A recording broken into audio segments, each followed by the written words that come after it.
Yo! Welcome back to One More Mana. My name is Derik, and today we are getting into another deck tech, and we're actually going to do another one of my personal decks. We are in that little lull before we get full into Innistrad season, so I want to take advantage of this and kind of get through a few decks I've had just kind of on the backlog for a little while now. And this is one of my newer decks that I've built. I finally completed the Exodia trifecta of the Hour of Devastation gods, and today we are talking about the Scorpion god. Now, if you want any of the cards in this deck, any of the beautiful, potentially infectious cards in this deck, then head on over to TCG Player. TCG Player is phenomenal. Anything you're looking for, you can find there. Any sort of art variants, you know there's about 55 different versions of every card at this point. Make it simple on yourself, head on over to TCG Player, sort it like that. And if you use the affiliate link down in the description below, it'll help support the channel in the process. We always do appreciate all the help. But now let's jump into the Scorpion god. If y'all aren't familiar with the Scorpion god, there are 3, a black and a red for a 6/5. So you already got like a big body, big booty for 5 mana, which is solid. And then obviously all of the effects of these Hour of the Devastation gods.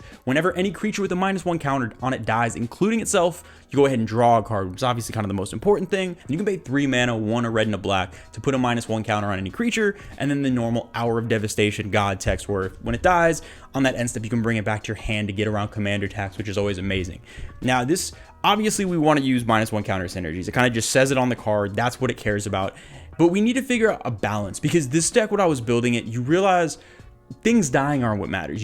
Or is what matters. You need things to die with those -1 counters. So you can end up way too far in the area of removal, where you're just removing everybody's stuff and no one's having fun. Or you can go too far into the area of -1 counters, where you're kind of just putting single -1 counters with no way to kill stuff. So you want to find some balance. And then within that, we need to find win cons. Because with Hapatra, with -1 counters, you're building your own token army, which is your win con. With the Scorpion god, you're drawing cards, which obviously is amazing, but we need ways to turn that into more than just card advantage. If we're just drawing cards to draw more removal, to draw more cards, we're just going to annoy everyone to death. And that's kind of not the type of attrition we're going for in this game. We want to have a more direct way to do so. I'm playing some Infect in here, obviously. If y'all aren't familiar with Infect, because obviously you do infect damage to a player and poison counters, but when infect creatures deal damage to creatures, they essentially have wither. They're going to go ahead and put -1 counters on those creatures. So we get the double utility there, and when we get into the creatures, I'll go into more specifics of which ones I wanted to pick. See, I didn't go all the way into infect. I still want a couple friends left, but I had to put a little splash in there just like I do in most of my decks. So we're going to start with the creatures, and most of these are going to be our -1 counter staples that really aren't going to be a surprise. It's stuff like Midnight Banshee, Archfiend of Ifnir, Soul Snuffers, different things like this where they just put -1 counters onto creatures, sometimes a bunch at once, sometimes a few at a time, and that's gonna have our engine going. While our commander has the ability to put -1 counters at the rate of 3 mana per -1 counter, it's not the best. We would kind of rather have bodies on board. But where I find it most interesting is the best utility we can get out of these -1 counter synergies. So like Kolrath Knight is just an insanely powerful card where your opponent's creatures with -1 counters can attack or block. It's just insane. It itself has wither. This is one of the most powerful cards in the deck, and it's the payoff. Because again, this whole time we're putting all these -1 counters and drawing cards, but we don't want to just do that. We need to get payoff. And one of the interesting things is, while we do want creatures to die, I found it to be much more beneficial to spread the -1 counters. We want to be putting, in an ideal world, every creature will have a -1 counter, even if they're all still living, because then we can proliferate. And even worst case, just regular board wipes turn into essentially Decree of Pains for us. So this is, we want to be able to spread them out, and stuff like Kolrath Knight really takes advantage of that for us. Yawgmoth is probably the most important -1 counter card, and it's kind of 1A, 1B with this in Kolrath Knight, where Yawgmoth is just the daddy of -1 counters, the daddy of infect. You sack one of your creatures, you go ahead and put -1 counters on your opponent's creatures. If we have creatures with -1 counters, which we probably will, then we then draw cards off of that. We can discard all these cards we're drawing to proliferate and kill more creatures. Yawgmoth might be the most powerful card in the deck, just because the proliferate is so powerful, because not only will you just start murdering all your opponent's creatures and drawing all these cards, but of course we have the infect package that really takes proliferate to the next level. Like I said before, I didn't go super hard into infect. I just wanted to pick very strategic creatures that I felt like would best fit what we're trying to do without feeling out of place. So stuff like Icarats is phenomenal because it enters, everybody gets a poison counter, which immediately makes proliferation so much more powerful because everyone's already infected. On top of that, it's a 1 toughness creature, meaning we can put -1 counters on it to kill it and draw cards easily, and it also can have infect and give other things -1 counters. Plague Mirror is phenomenal because we go ahead, we can use it as a mana dork early, block, get -1 counters, similar to Necropede, which is also able to block, put more -1 counters with this ability. Stuff like that is great, and these are just cards where if we get in for infect, perfect, but if not, they're doing so much for us already, really doesn't matter. And obviously the queen of infect, one of the most beautiful cards ever, just my girl, Skittles. Skithiryx the Blight Dragon is such a perfect card in this deck. It is phenomenal. 4 infect is a lot in this deck with the amount of proliferate rerun. Not to mention the fact that blocking with it puts 4 -1 counters on something, that haste out of nowhere. If y'all have played with or against Skittles, you know how dangerous she can be. And in a deck like this, it is a really, really good either finisher or a way to really put pressure on opponents when sometimes otherwise you might get into like Dirtle draw fests. With the artifacts, we're running a ton of ramp. I just kind of put, this deck specifically, I kind of just put whatever mana rocks I had laying around in here. I think I'm literally actually running a Fire Mind Vessel in this deck. So it doesn't matter what kind of ramp. This is a deck where you're not trying to win super quick. It's not like a combo build or anything like that. So just having a ton of rocks in here, regardless of which ones, you're going to have a good time. And especially because we can get around commander attacks, we're not worried about the mana crypts, the mana vaults, and all that type of stuff in here. Just put whatever you have in there and it's going to work, as long as you are able to speed up yourself a little bit, not to fall too far behind. Now, with the artifacts, proliferate really takes center stage here. Stuff like Throne of Geth is crazy because it doesn't have to sack itself, so you can turn mana rocks late game into proliferate. Obviously, the whole Contagion Clasp and Contagion Engine package, which are probably the most powerful artifacts for that. Sword of Truth and Justice is also phenomenal because of its protection. The pro blue white is huge because we don't want the Scorpion God to get exiled. We need it to die. Obviously, the best way to do that is having a lot of sack outlets and being prepared to remove it yourself if you need to. But that pro white is basically like, no, you're not exiling our stuff, which is really important to make sure it just keeps coming back, because the Scorpion God really is the engine for our deck. We want to have it out at all times because the other stuff all synergizes, but it's our big source of card advantage. I actually really love Spawning Pit in this deck because one, it's a sack outlet for our commander, and like I said, we always want that sack outlet there. That's huge. But being able to make little tokens with it is freaking amazing because it also gives us more targets to put -1 counters on. A thing you can fall into with this deck is if you're playing against a non-creature deck, you might just not have stuff to put -1 counters on. If you have 2 Spellslinger decks at a table and the one creature player is falling behind, you don't feel like bullying them, having your own creatures to throw -1 counters onto to draw into other spells is going to be really important, and Spawning Pit just does a great job of that. And with the enchantments, you really have the big 3 that can just get you into loops where you win the game. That's going to be Blowfly, Infestation, Crumbling Ashes, and Nest of Scarabs, where you're killing stuff with -1 counters to then spread the infection and throw -1 counters elsewhere, and in the process making 1/1 tokens that you can then throw -1 counters on, and just so on and so forth. You get into these crazy situations. I'm not really running any tutors, I don't think, at all in this deck, so getting all 3 of these out in combination, getting into these crazy loops, doesn't happen much. I really don't think I've ever gotten all 3 of them out, but that's not the point. It's just, even in isolation, they're phenomenal. But yeah, when people, these are those remove on target sites. If you're playing against this deck, as soon as you see one hit, get rid of that, because everything else you can kind of deal with. This is where stuff can just get out of hand in a second and you can just lose out of nowhere.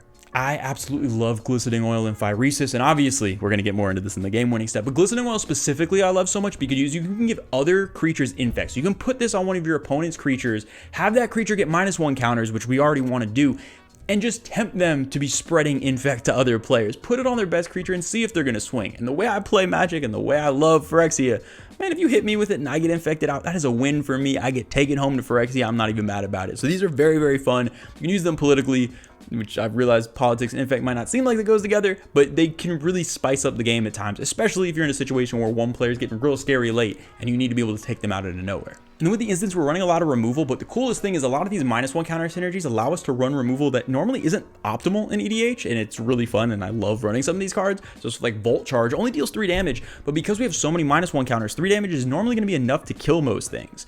Lightning Bolt, which I have one of the promo arts that I just love this card. I'm going to force it into the deck regardless, but I also like it in here because 3 damage normally in EDH, what are you going to kill? But we're going to have so many -1 counter synergies going that 3 damage a lot of the time is enough to kill something. And this turns into 1 mana, kill something, draw a card. A Braid gets better because of all our opponent's creatures kind of just dwindling down with all the -1 counters. It really allows you to play some borderline playable for some people cards in EDH that maybe you like the art, maybe you have a promo version, things like that. They can find a home here because everything else just kind of feeds into that removal engine. Sudden spoiling gets even more insane in this deck because those -1 counters don't disappear, so this can serve as like a crazy board wipe if we've got enough -1 counters and someone has like a big army of creatures. That gets crazy. And probably my favorite one is Bolt Bend. This is just basically a cheaper deflecting SWAT. I'm not a huge fan of the free counter spells. I think the only one I run is in a Locust God deck because that's like one of my higher power decks, quote unquote. But Bolt Bend's wonderful. It's a super cheap version. You still need mana for it, so it's not quite as annoying to go up against, and it does work in this deck. We are running a Planeswalker and Ob Nixilis Reignited. It's good utility. We can destroy a creature. We can just draw a card if maybe we don't have our engines going. The art's really cool, and I really love Ob Nixilis, so that was like 90% of the reason I put it in here. But it also helps do what we need to do and kind of get the deck rolling. And that's kind of the Planeswalkers I typically find myself running, are just kind of filling in little spots and working as some value if everything else is going wrong. And with the Sorceries, we're running some Sorceries that are acting as board wipes that will do work in this deck. No surprise that Black Sun Zenith is in this deck, but it has to be. It's so good. I'm not normally one for you better play this card, but bro, the flavor, the art, it's beautiful. You got to play this card. It's just so pretty to look at, and it shuffles back in so you can keep using it again and just spread this infectious thing of -1 counters everywhere over and over again. Even just putting one into this will do what you need it to do because you're just spreading these -1 counters everywhere. And if you have more mana and need to just get rid of everything, forget Indestructible, forget all that, it does work. I love Blasphemous Act in here because dealing 13 damage to everything is crazy.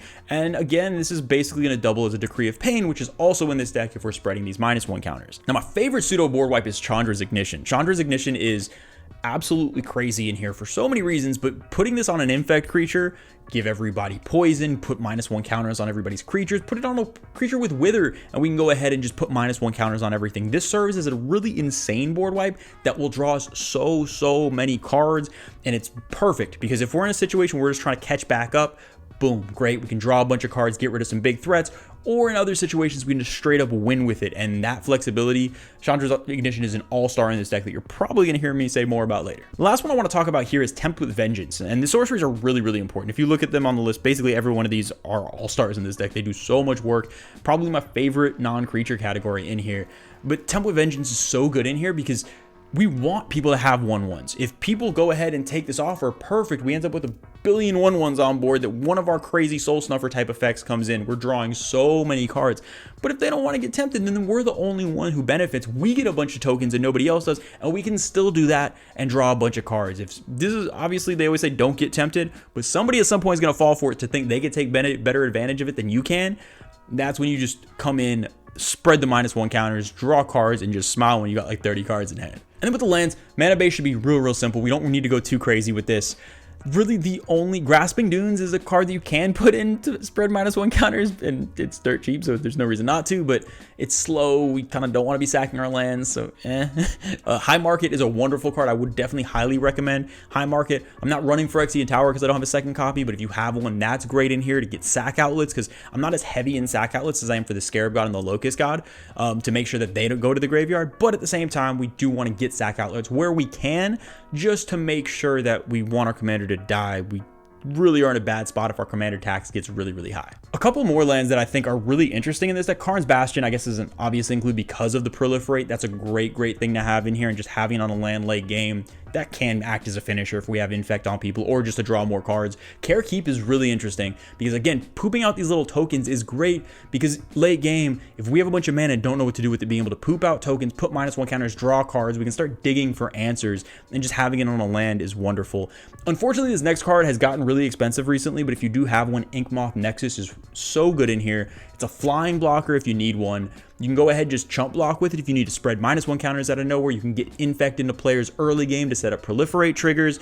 There's a lot going on with this card. It's really powerful. Again, just sneaking it onto a land, but it's not necessary. But yeah, if you have a copy, and I don't know who just has one of these laying around, this is a really fun deck to play it in. That's going to do it for all the categories. Now let's get into the best part of every deck, and in this case, the most infectious part, and it is the game-winning step. And what I love about this deck is even the stuff that's not infect, like, has the infect flavor on it because it's all Wither and -1 counters and disgusting beauty. I freaking love it. So we're going to go in the different ways that we can kind of go ahead and win. And the first way that we're going to try to win the game in this deck is actually just by punching people. And it sounds a little weird, but we have so many cool -1 counter synergies and removal, and even with evasion with stuff like a Colwrath Knight, that our commander is a 6/5. We have a few different ways to buff it, things like that. Just punching people with our commander and some of the creatures we get on board is actually going to end up being threatening, because we're just going to be able to remove blockers on the spot, and people won't want to block when they have to block and we draw cards because of it. And this is kind of a war of attrition, which is very fitting with the flavor, where we can take people out and just grind them out in the long run.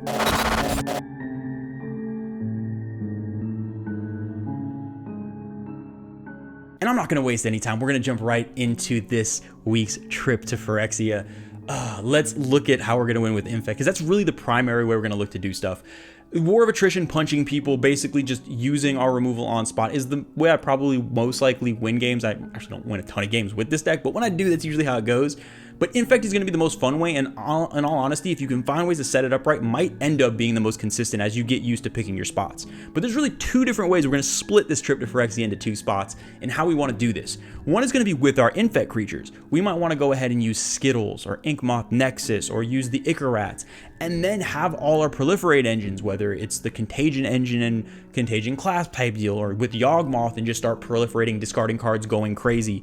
Stuff will get out of control, and just picking a player and making sure they get a poison counter early so we can set up that proliferation will allow you to do some crazy stuff and win in a nowhere late game just by getting our creatures in. But there's more explosive ways to do this as well. It's not all a slow grind. We can actually get Infect in and get it in fast, and that's through stuff, the beautiful Glistening Oil, or Phyrexian, or one of my favorite cards ever, Tainted Strike, whether we want to use it on our creature or put it on one of our opponent's creatures. And I love using Infect politically like that. Like I said before, Tainted Striking another person's creature, putting Glistening Oil on another person's creature, letting them do Phyrexia's work for us. It is a beautiful thing. And getting through, because all of a sudden that 6/5, 6 Infect is a lot, and that's going to be possibly just one-hit kill if we've been doing what we need to do earlier in the game as well. With all the removal we have, people might just have blockers to prevent it from happening. But let's just say they do have blockers. Let's say they're doing everything right and they are trying to protect their face. That's where a card I mentioned earlier comes in, Enchantra's Ignition. Really the dream of this deck is to get our commander out, get a little Infect everywhere, put that Tainted Strike on it, put that Glistening Oil or that Phyrexian on it, and then Chandra's Ignition our commander, and just spread this Infectious Plague everywhere.